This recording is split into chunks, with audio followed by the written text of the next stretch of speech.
Hey, it's Jordan. Delighted to be joined by Aretha Basu. You're out in Seattle, and we're one of the organizers. There's a lot of them organizing with CHOP, Hmm. which was Chaz, and then it became CHAP, Autonomous Zone. So, first off, from your viewpoint, because I know a lot of right wingers, white supremacists, Trump MAGA people have tried to distort what it was. Hmm. What do you feel? CHOP, obviously, it wasn't long term, but what Hmm. do you think at its core was trying to accomplish, and what do you think it has accomplished? Sure. So I organize with Decriminalize Seattle, and we are a coalition of folks that have been doing abolition work here in Seattle for since really 2012. So the creation of CHOP, Chaz, and all of its various names has been very interesting for us as folks who've been organizing on the ground for a long time. I think that at its best, we'll just go with CHOP. CHOP was really a window into a world without police, which as abolitionists we've been pushing for many, many years. And it feels like for the first time, abolitionist messaging and demands are kind of hitting the mainstream, like the fact that we're seeing defund the police across the country be adopted and kind of welcomed is an interesting change. So for CHOP on the ground, it really highlighted the things that people have been saying they've been needing for far too long, right? So we're seeing mutual aid, we're seeing people getting free food, we're seeing people being able to gather and congregate and talk and have political discussions. You know, People actually doing healthcare work. We had a lot of community clinics pop up. We had a lot of street medics come through. And, over the course of however many days, people were using the space for whatever the moment really called for. So Decrim held a teach-in slash kind of like open mic show that centered a lot of the Black artists and Black poets that are here in the city, to make sure that we're still rooting, all of this organizing and all the things that have happened, that this is all in defense of Black lives. But walking around the space, to see in one of the densest neighborhoods of Seattle, one of the most highly populated, a space that has a lot of history for the LGBTQIA community. To see defund the police, free all protesters, invest in communities, spray painted everywhere, was really surreal. There were beautiful altars created all around the area. So there was one for George Floyd, there was one for Breonna Taylor. On one of the major roads in Seattle now, there's this gigantic Black Lives Matter street art. So it's been really beautiful, and I think that has shown people what organizers are capable of and how mutual aid can be put into practice. And what do you say to the folks who are going to say, "Well, you remove the police and look what happens. You have somebody died, shootings, Hmm. this and that, Yeah, and are trying to capitalize on that with a Blue Lives Matter message that if you let sure. these rowdy, whatever they want to call you, there's no order and only anarchy." Sure. Um, I'm glad you asked this, because this is actually exactly what we're combating right now, in terms of narrative.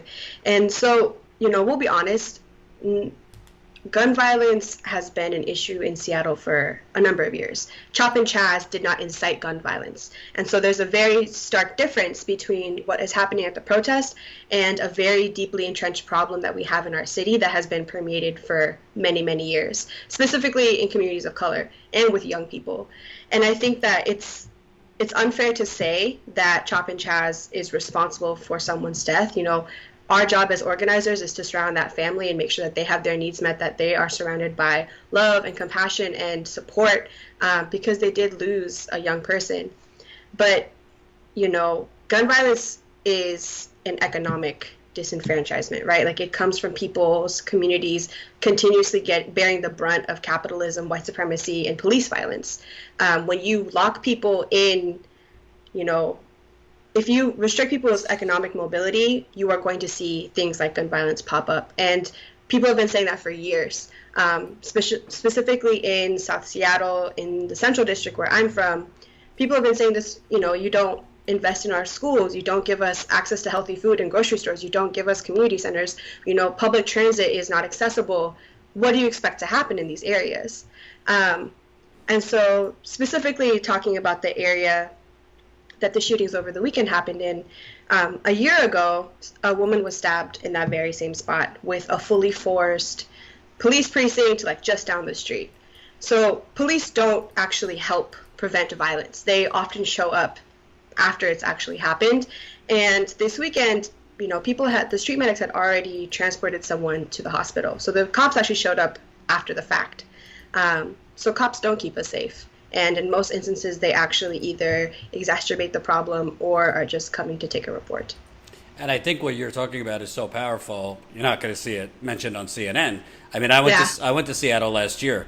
I mean, there's different estimates, but like I've heard as much as 75% the rent has increased in 5 years. It's crazy. So you have a sea of homelessness. By the way, the population, I think Seattle's black population is like 7 or 8%, but black people are disproportionately homeless. So you have gentrification run amok. You have even people lucky enough to still have apartments or homes, can't afford other bills. It's big tech and the glorification of Jeff Bezos and all that, leaving working people pretty much on the streets or forced out. So no wonder there's crime. No wonder people want to create a community within a wealthier area to basically retake what they feel is a city being taken away from them. Absolutely. I mean, what you're seeing is young people have been locked out of economic opportunity, right? Like these tech companies come into our cities and they're not pulling from the South End. They're not pulling from the Central District. They're importing Indian people from, from India into the city and locking people out of wealth. And you couple that with exactly what you're talking about, the loss of land ownership, lack of affordability across the board.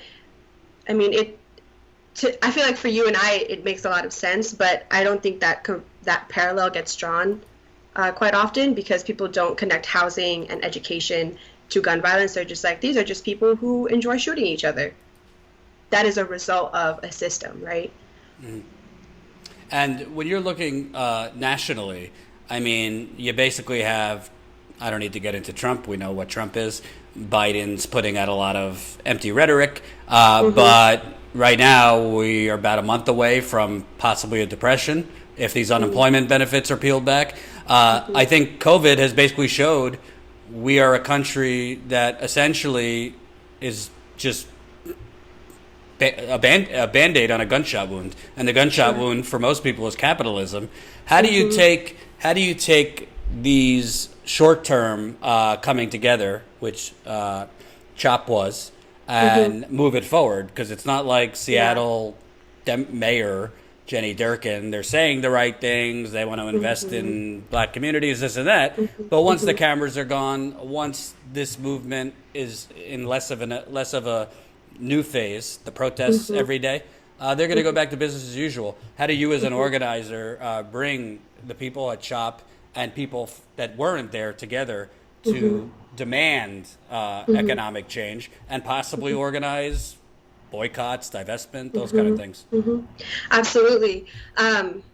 So speaking from my position within Decriminalize Seattle, what we have been really focusing on and pushing is our 3 demands and uplifting the demands of other coalitions within the city. So King County Equity Now, which is a coalition of folks, specifically Black-led organizations, have put forth very specific demands about land ownership in historically Black neighborhoods that have been gentrified. So uplifting those demands and telling people that if you are truly in defense of Black lives, you will support these demands, you will write your council members, you will show up to, not physically, but you will testify at all the city council meetings, show up to protests, show up to rallies. And honestly, like if you have wealth, you need to be redistributing it right now. People have been dropping their Cash Apps and their Venmos. And, I do think that there is something to be said about getting wealth immediately into the hands of people. But for Decriminalize, when we came out and had a rally that led to City Hall, we were very clear. It's defund SPD. It's invest in communities and release all protesters. And that has become the rallying cry across the city. And, currently our city council is going through our 2020 rebalancing budget cycle. So there is an immediate opportunity for organizers and community members to actually divest from our police department and move that money towards the host of other things that actually keep us safe. And that process is going on now and will hopefully wrap up around end of July, early August at the latest. And then we go into our fall budget cycle, which is the larger, planning cycle for the next year. And that's the opportunity that I think a lot of us are building a drumbeat for, towards saying, we're going to push for participatory budgeting in both of these cycles. We're going to engage communities in ways that haven't happened before, because there is a huge current of momentum that, I came into organizing back in 2014 when I was only 18, and this is the most energy I've seen in my city. And I definitely think that all of us are trying to figure out how do we, one, keep people engaged and also teach people how to move these levers and what the actual levers are. So, budgets and participatory budgeting are one tactic. I think that there's definitely something to be said about continuing to occupy space in solidarity with Indigenous people and our Native community, of course. So I think imploring and teaching people a diversity of tactics is really what our city needs to be doing. There's just been a huge spring up of young organizers that has been really beautiful to watch. Young folks, young kids of color coming into the streets and saying, like, enough is enough, like, we're not going to take this shit anymore. And so for those of us who've been in the streets for a number of years, being able to pass on our tactic and our knowledge of how the system works and, how to, lock down intersections and how to hold spaces and how to keep people safe during protests, I think that whole menu of things is what we're trying to, one, disseminate amongst people, and then also kind of get people to really focus in on those three demands. And lastly, elephant in the room being Seattle is Amazon. Yeah. So Amazon could put out whatever Black Lives Matter slogans they want. Yeah. During COVID, apparently they rented some space for homeless people, even though they have predominantly accelerated the homeless epidemic there. They work with police around the country as well as the military with facial recognition, among other things. So Amazon is a huge problem, not just in terms of the military-industrial complex, climate change, but basically just the tale of two cities that this country is. Right. How does things evolve, and how do you organize against Amazon? Because frankly, I think if there was a real concerted, organized effort against companies like Amazon, you'll see change real quick, because the politicians answer to Amazon, not the people. Yeah, I mean, it's funny you say that, because right now, like literally as you and I are talking, the council is deliberating two progressive revenue bills that will basically tax Amazon. And I think that From friend of the show, Shama Sawant. Yes. So Councilmember Sawant has a proposal, so does Councilmember Teresa Mosqueda, and they've been working together to kind of bring the two proposals together.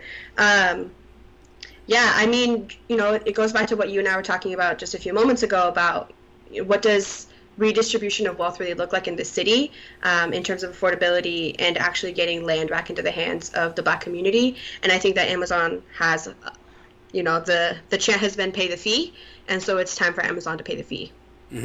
And what would you like to say to communities elsewhere? I've heard Portland has tried to put together something similar of an autonomous zone. There's other communities during COVID that are looking for something to bring people together to coordinate it. Should people be trying to take space like you guys did for a short time? Or how else do you suggest people organize for their communities against police brutality, economic disenfranchisement, and just straight up racism? Yeah. I mean, I will always encourage people to take back all of the things. That's one of my favorite tactics. But I think that if we could have done one thing a little bit better, I think it would have been to move with more accountability towards our Native and Indigenous neighbors, because we are on occupied land. And I think that always remembering that when we're saying Black Lives Matter, we need to also be in solidarity with Indigenous sovereignty. But what we saw, like the leverage that CHOP provided is undeniable, right? Like it politicized a lot of our politicians to really, now there's a ban on tear gas. The pictures of Seattle have gone viral. And so I do think that autonomous zones and people occupying space, over history has always been a very effective tactic. And I think that if people do make that choice, making sure that they have very clear demands, and to have more of so make sure that, one, as organizers, you are all unified and that there is a central value or principle. It doesn't mean that everyone has to be on the same page or agree on all the same tactics, but you need to have the same principles, and you need to move, you need to move in unity and accountably. So yeah, I mean, take this shit back. It's about time. Thanks, Aretha. Appreciate you taking the time. Yeah, of course. Thank you for having me. Hope you enjoyed that last video. Hop on over to statuscoup.com where you can sign up for our email list and become a member for as low as $5 to $10 a month. Membership is how we grow. That's statuscoup.com/join. And remember, join our email list so we can grow the revolution with you.